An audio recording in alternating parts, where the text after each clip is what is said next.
Жамбыл Жабаев – казахский народный поэт акын. В своих песнях Жамбыл правдиво рассказывал о жизни народа.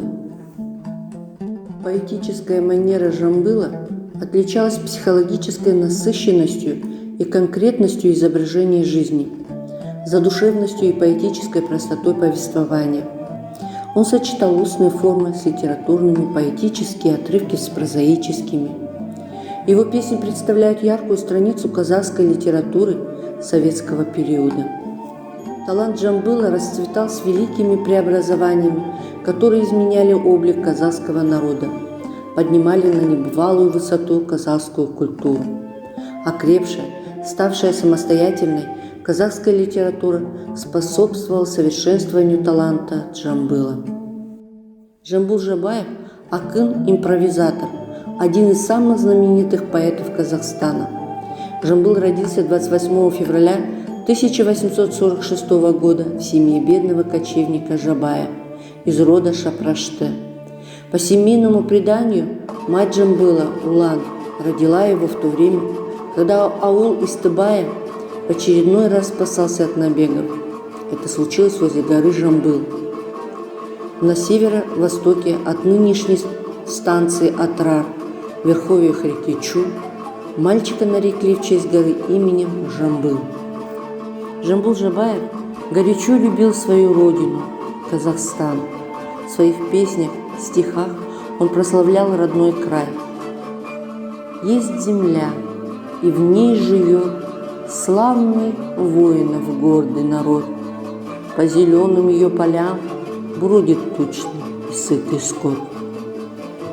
Есть страна, где велик простор океанов, полей и гор, и прозрачных, как лунный свет, и безбрежных, как даль озер. Весть о начале Великой Отечественной войны пришла к Жамбылу, когда он находился на Джайляу. Через несколько дней он сел на коня, чтобы вернуться в район Майтюбе. Как рассказывает Сабит Муканов, Жамбыл подъехал к дому в тот момент, когда по радио передавалась речь Сталина 3 июля 1941 года. Перед репродуктором собрались все родственники Жамбыла. В эту же ночь Жамбыл сложил песню «В час, когда зовет Сталин». Эта песня сердечно и взволнованно выражала все те чувства, тревоги советских людей за свою родину, патриотическую готовность стать на ее защиту. Несколько своих лучших песен в эти годы Жамбыл сложил о Москве и Ленинграде. Ленинградцы, дети мои, ленинградцы, гордость моя, не затем я на свете жил, чтоб разбойничий чуять смрад, не затем вам, братья, служил, чтоб забрался ползучий гад в город сказочный, в город сад.